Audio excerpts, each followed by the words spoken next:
So why don't we have a look at a couple of these?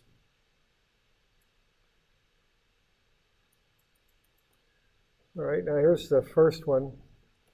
We're going to take a thin rod and we're going to attach it to a collar. And then we're going to pull on the collar. And what we want to do is find the acceleration of point A at the instant we apply that force, that 24 Newton. Okay, so this will be the first one that we'll look at here. Now,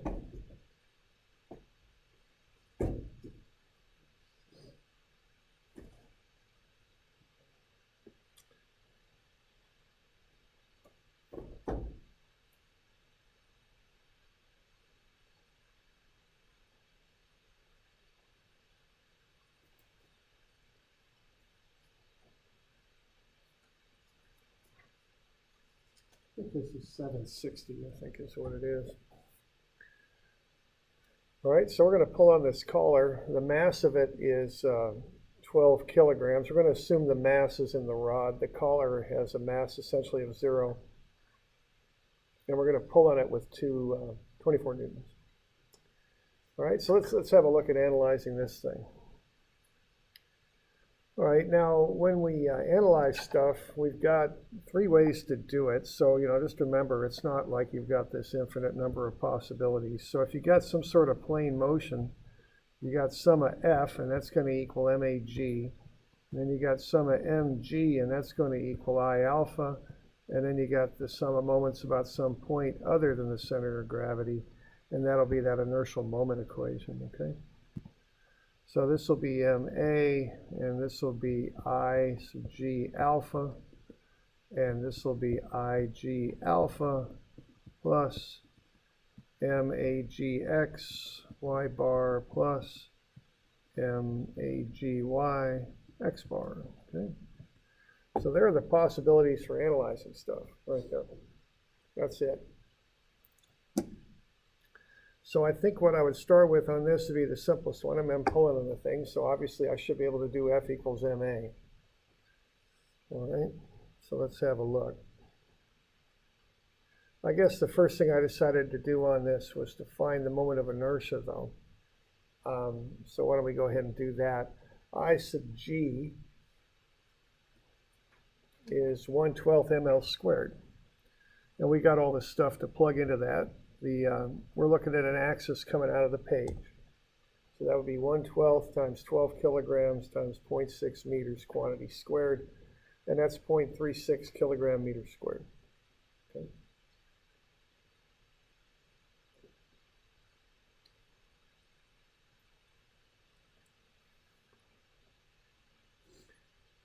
So just in case we got some rotation to be looking at, we'll get that calculated out.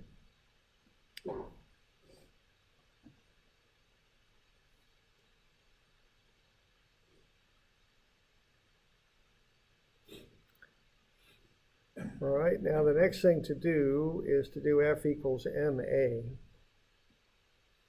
And, that's pretty straight up. We're just pulling to the right with 24 newtons. And we got the mass. So we ought to be able to work through that one pretty well. So, the MA part will just be 12 kilograms times A. And then we'll look at the force, and that's just 24 newtons, basically.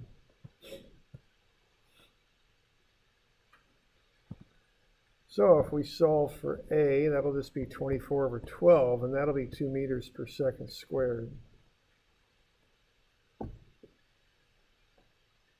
Okay. Easy enough. Now, the question's going to come up here, though, because now we got an object with dimensions on it. So what's accelerating with 2 meters per second squared?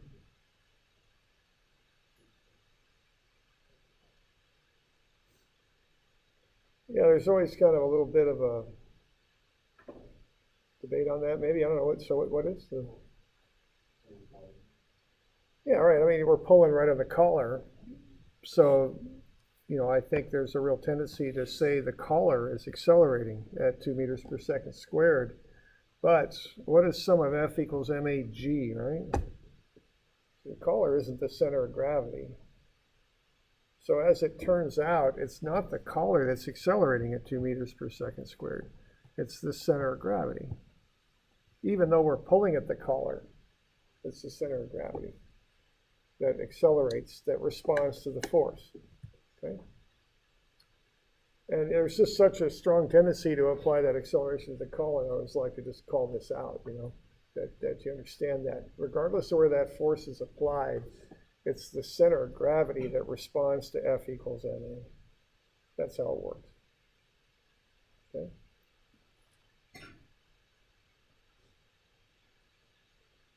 Yeah. No, the rod's free to swing. Yeah, there's a pin joint up there.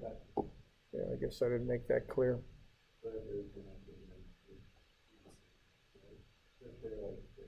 Oh, if they were fixed, yeah, right. It would be the same, yeah.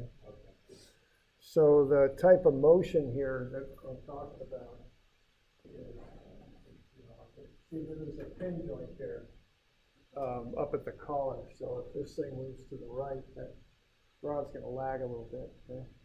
That's that motion. You can probably understand that or visualize that.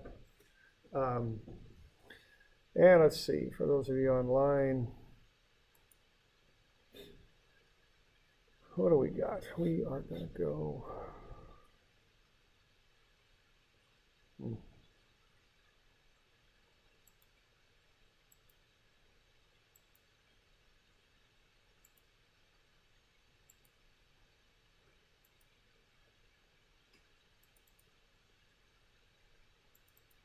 Here.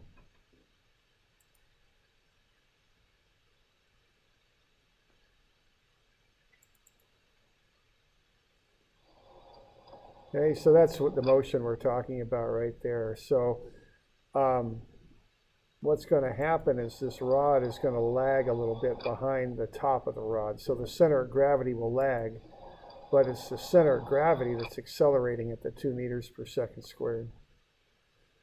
Okay.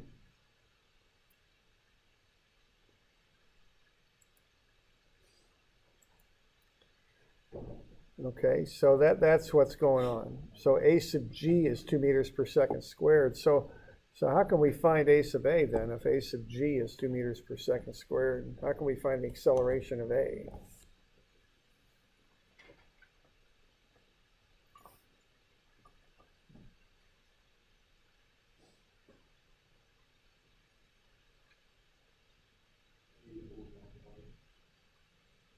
Yeah, that's kind of the idea, because remember, we only got so many equations to work with. There's 3 of them. And we already used one. So now we're going to get into some sort of rotational equation and see if that force is offset. What's going to happen is the object is going to have an alpha, because that force is offset from the center of gravity. So that's going to make that object rotate and have an alpha. So we're going to use alpha to find the acceleration of A.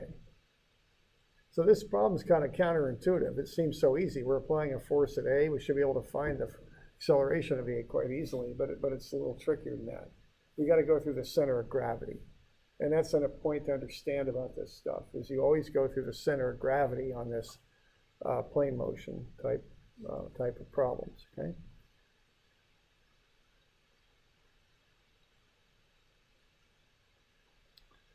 And just kind of as an example of that, we could look again at those videos there. See, what this motion is here is a combination of linear acceleration plus clockwise rotation. You put those two together, you'll get the motion of that rod there, okay? So what's going to happen if the thing's rotating clockwise, which it is on account of this force up here pushing the top, that gets it a clockwise moment, that'll make alpha be clockwise. So the center of gravity moves with the F equals ma acceleration, but the whole object's also rotating clockwise at that instant, so this top edge leads ahead, it goes ahead, okay? That's the idea. Here's another example of it, I think. So here's a force being placed up above that object, up above the center of gravity. See what it does? It makes the center of gravity move at a nice even rate, but it also makes the object rotate about the center of gravity, because that's an offset force. Okay, so the center of gravity is moving, nice and simple, but the object's rotating about the center of gravity as it moves. That's the idea. Okay. So that's how we'll analyze this.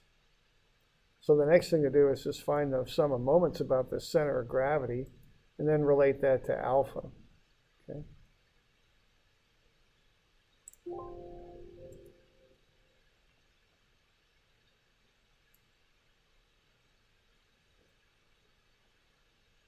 So mg equals ig alpha.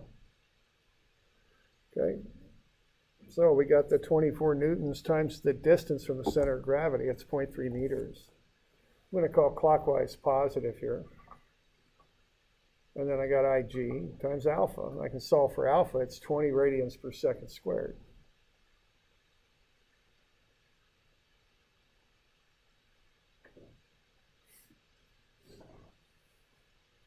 And then I'll just combine the two. It's really it's a case of relative acceleration.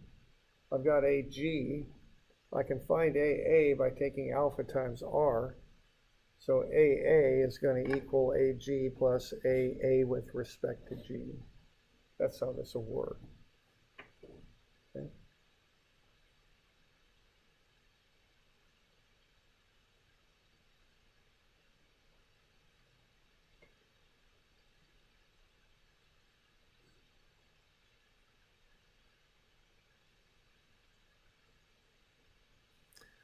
Okay, now the normal relative acceleration is 0 because we're just analyzing it just as motion starts to occur. So omega is 0, so the normal acceleration is 0.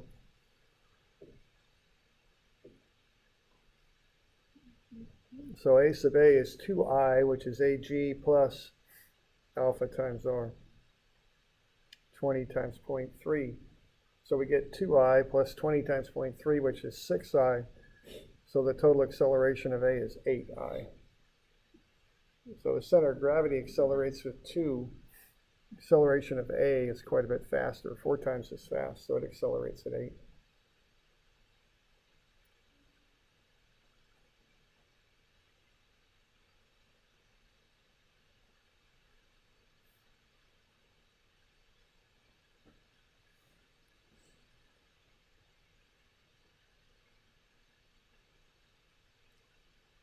We're doing all right with that?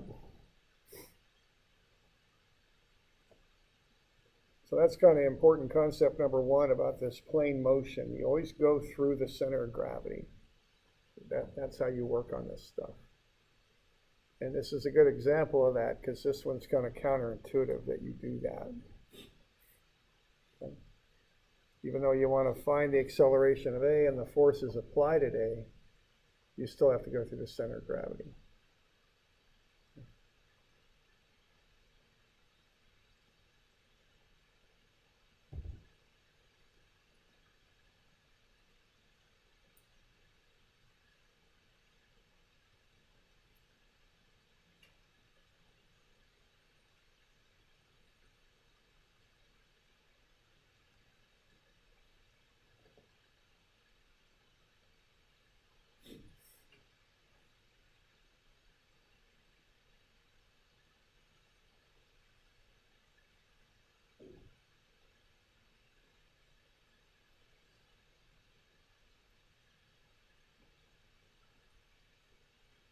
Okay.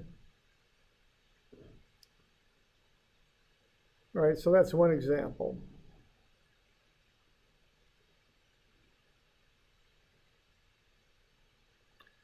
Now the other example we'll have is we'll look as another thing that that we want to figure out here. And what that is wheels and how they roll and whether they slip or not and that type of motion. So let's have a look at that. That should be the next problem now.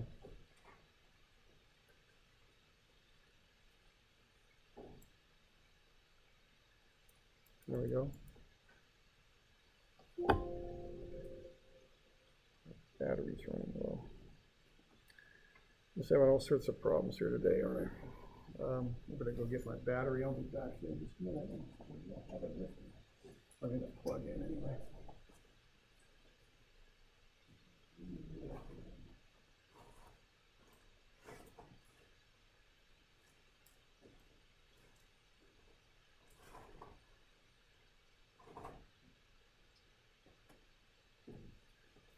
I'll have to go get that. I'll be right back.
Page there. 770. So once you get a free body diagram,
run.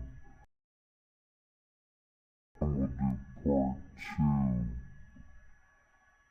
where we got those different coefficients of friction, one for static, the other for kinetic. Okay, we got the mass of the roller, 815.5, and then we've got I sub g, 1/2 mr squared.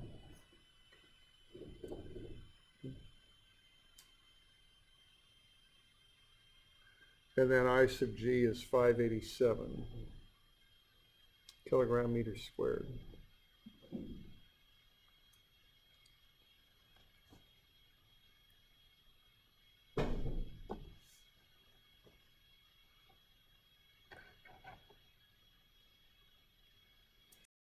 All right, so once you get a free body diagram going to the roller there, let's take a minute. Think about what kind of wheel it is, a drive wheel or a drag wheel.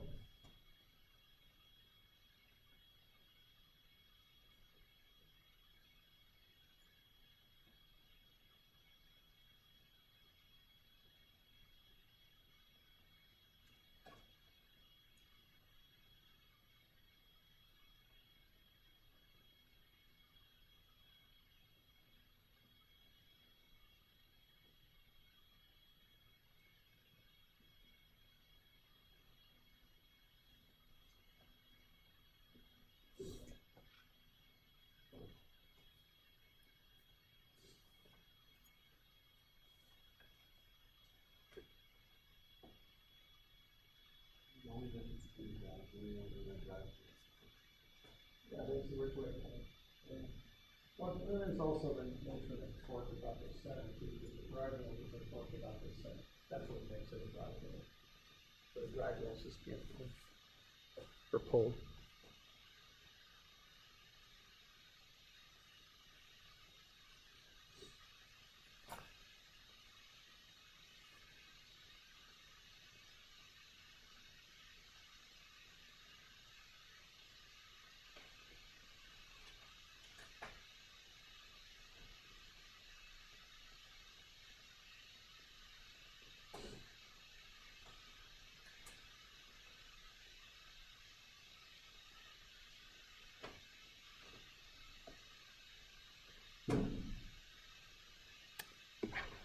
Alright, so what are we going to have here?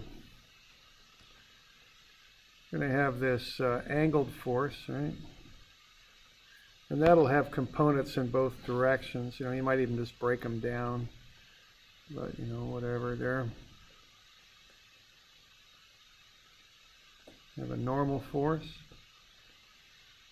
You have the weight, right? All right, now there's friction on this thing, right?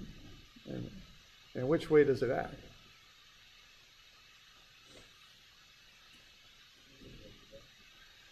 Yeah, to the right. So what kind of wheel is this thing? The drag wheel. You're just trying to pull it across the ground and it's round so it rolls. I mean, there's no torque. There's a force on the center, but not a torque. So friction acts that way. All right, and then we've got the accelerations, which we like to put on these things. So we've got A doing that, and then alpha's doing that. Now they gotta, if I assume A to the left, I gotta have alpha counterclockwise. If I don't do that, they don't agree, and then it'll blow up my equations. It isn't just a sign comes out in the wash kind of thing. It'll mess them up, or it has the potential to, let's just say that. So pay attention to that. Be sure your A's and alphas, that they relate to each other in a realistic way. You all good with that? If I pull it to the left, it's going to roll counterclockwise. Okay.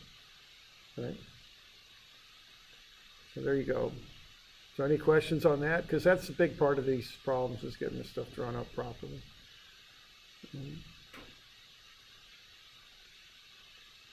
Okay. Okay, now you got to assume whether it's slipping or not, because that determines how you analyze friction. The normal assumption, unless you have a good reason to think otherwise, is it's not slipping. That's normally how you go into these. Okay, so if it's not slipping, you end up with A equals alpha R, which means alpha is A over R, which in this case is A over 1.2. Okay. Now, when I assume no slipping, what that means is I can't do this. This is off limits now, because friction has not been overcome. I haven't tried to drag this thing fast enough to make it really slip yet, okay? So I can't do that. And so remember that mu equals Fn, or F equals mu Fn is off limits. You can't use it, okay?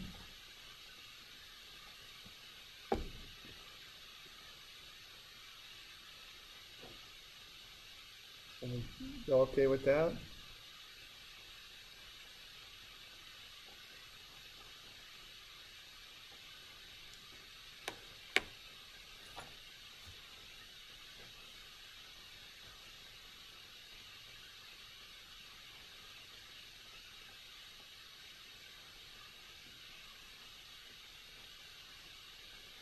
All right.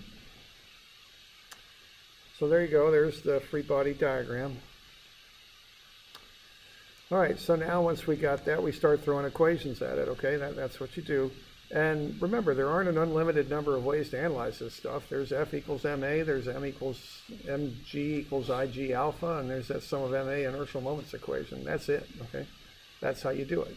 So, you know, and I'm saying this kind of purposely, because if you're ever stuck on a test, just throw something at it, you know? It's not like it's open infinite possibilities. There's three equations.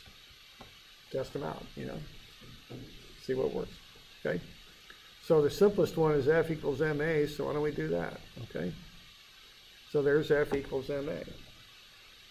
Okay, first thing I did there, I found the normal force. Now I'm not using force of friction as mu Fn, but all the same, I just figured I'd get the normal force, okay? Now the one I am going to use is, and now with the normal force, sum of Fy is 0, of course, because it's not accelerating in the y direction.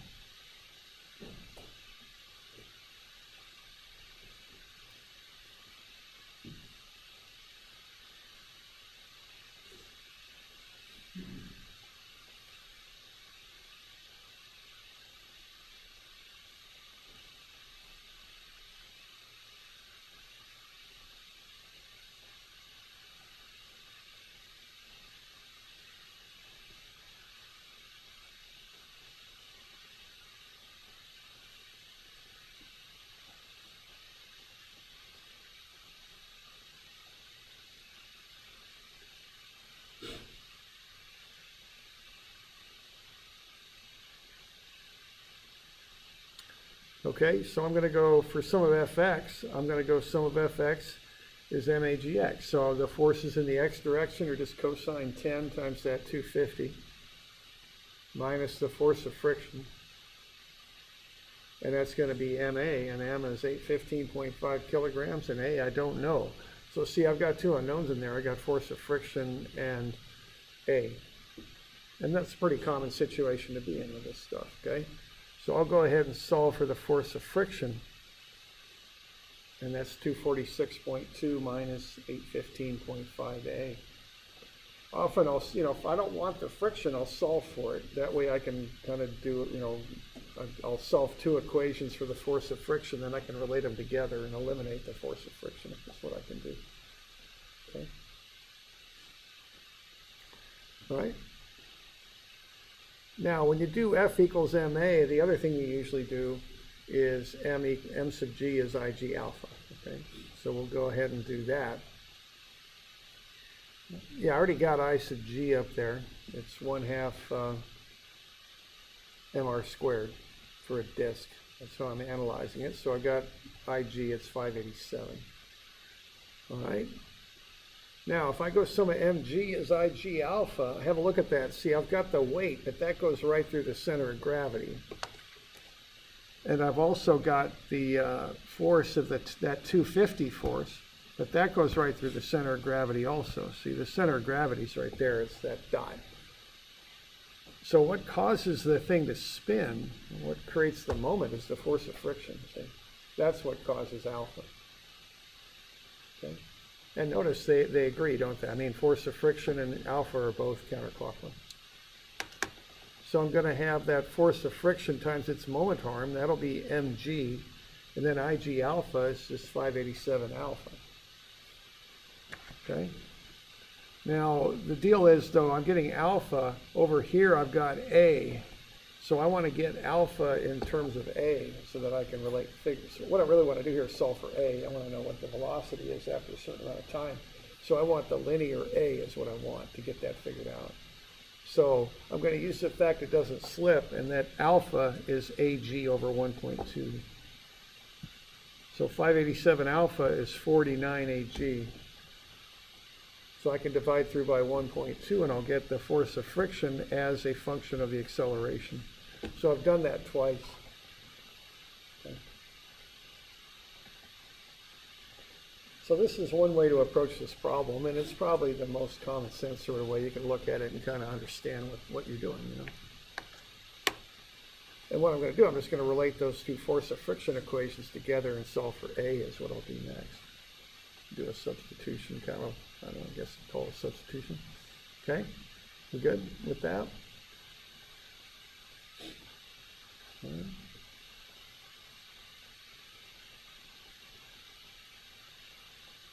All right, so I got both of those, and then over there on the right, I'm just relating those things together. So the force of friction is 246.2.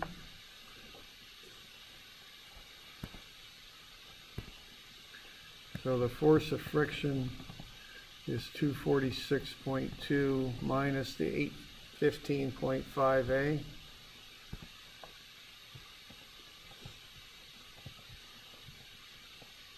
And that equals the 408 AGX. Okay, the 408.8A basically.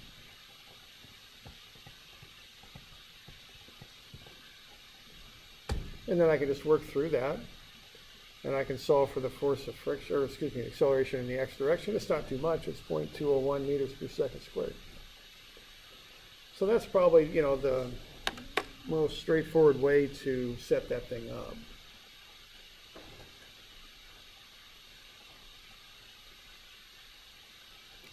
But there's other ways to do it too. Okay.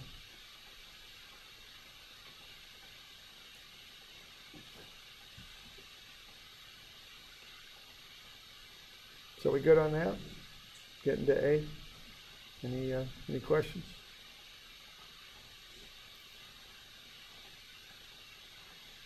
Okay.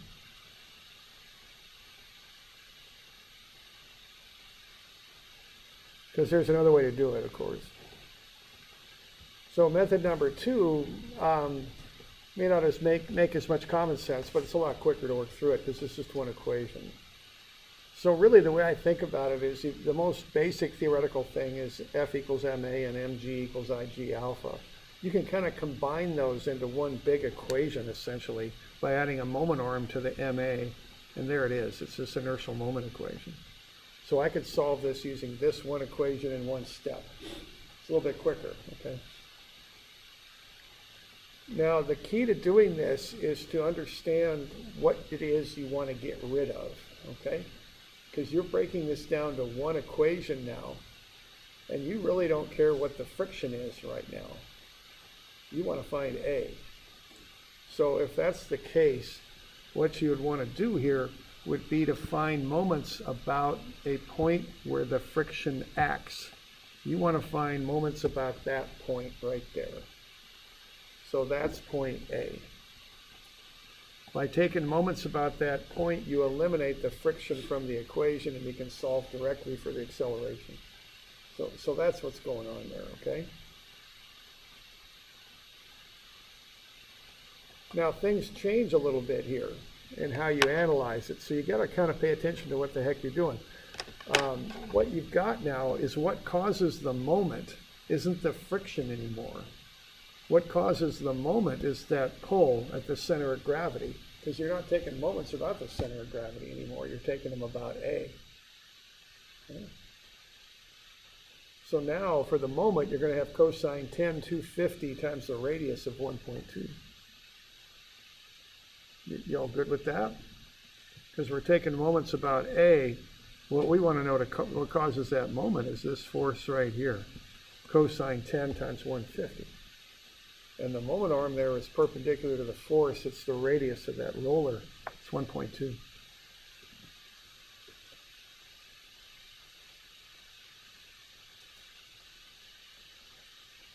And that's going to be I sub g, which is 587 times alpha. But once again, I don't want to leave that as alpha. I'm going to call alpha A over 1.2.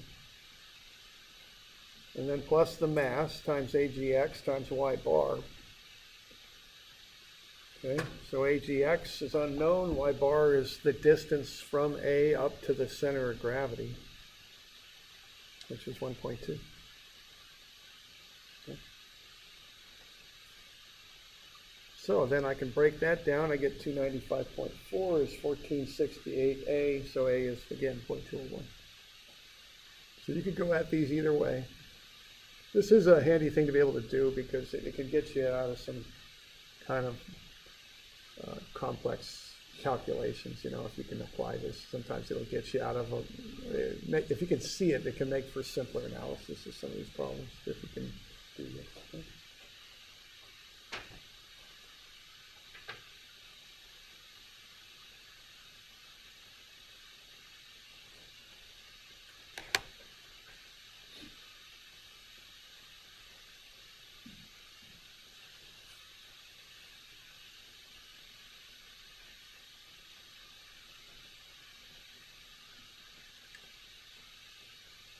So are we good with that? We got questions?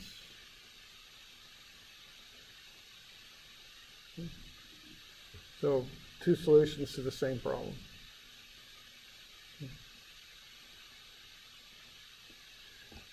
And however you get it, once you got A, you just assume that's constant acceleration. So V is V0 plus AT. And that will get you the velocity after I think it's 5 seconds, I think.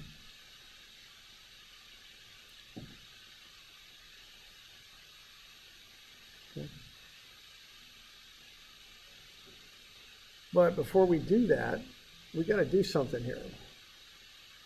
We've got to check and see and make sure that there was no slipping. Okay? You assume that going into the problem, but you've got to check it after you've analyzed it.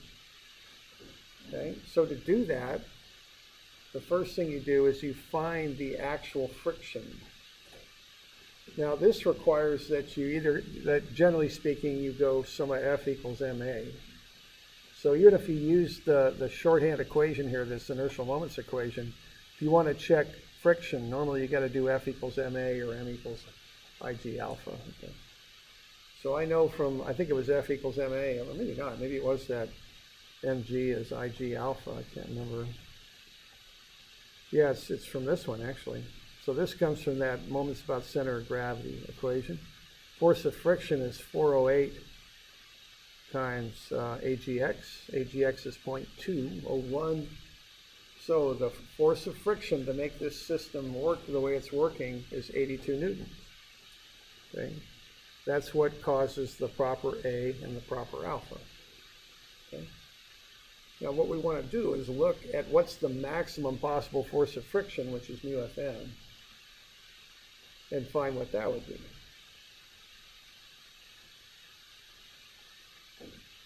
Now, which mu are we going to use, static or kinetic?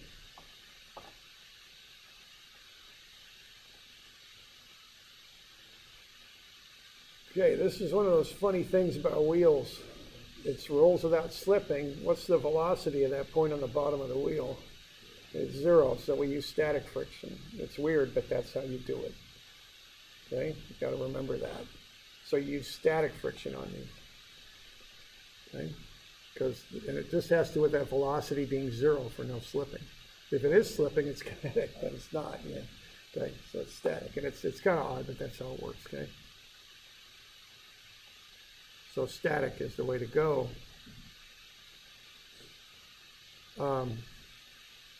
Okay, so our coefficient of friction is 0.37.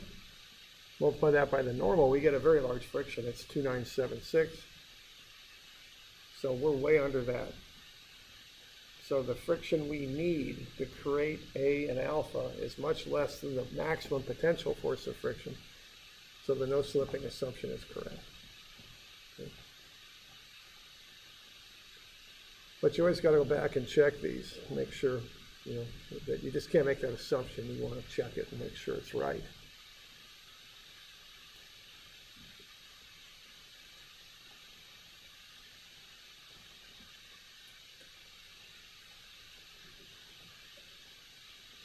Questions on that?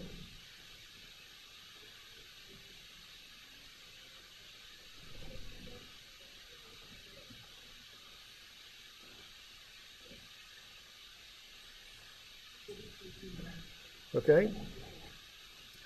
So now we've checked it. We do indeed have no slipping, so we just go V is V0 plus AT. We get the velocity, it's 1.01 meters per second.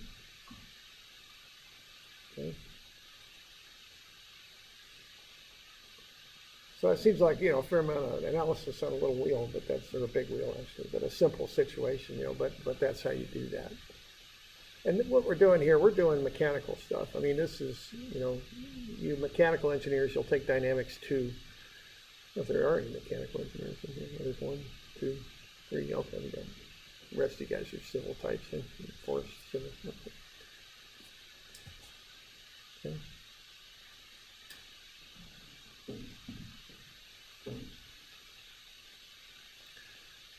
All right, now, just real quick, I won't, we're about out of time, but I'll just mention this. Now, let's say that we had a real low coefficient of friction, 0.008 and 0.007 for static and kinetic.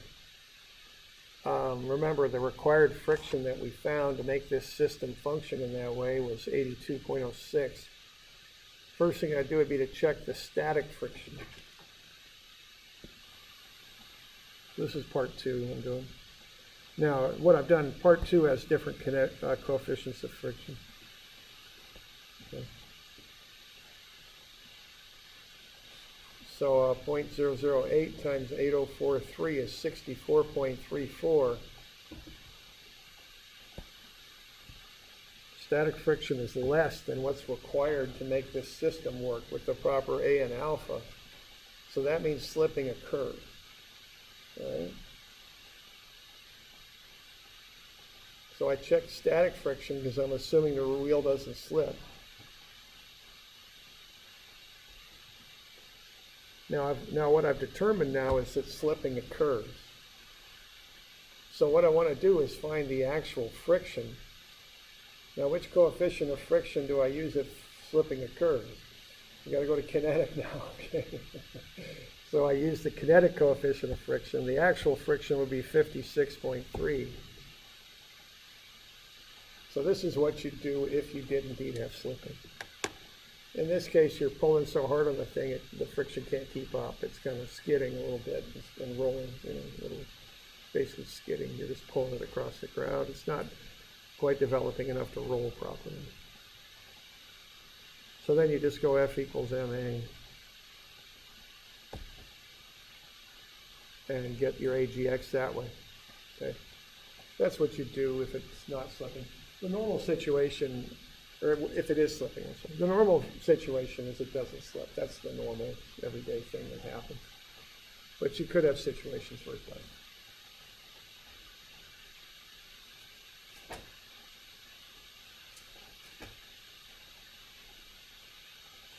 All right, now I'm going to get you a couple of these to be working on. We'll focus on this stuff a little bit. This stuff, you know, is sometimes in my mind I think about this stuff. It isn't statics, you know. This stuff's a little trickier than statics. Obviously, it's, you know, it's got some little things to it you got to keep straight on. So we'll go over this pretty well on Wednesday and maybe Friday too. You know, this is kind of the last topic in the class, and it's a little tricky. So we want to go through this pretty well. So we'll go over these. Oh, and there's one other too. There's that other rotational one.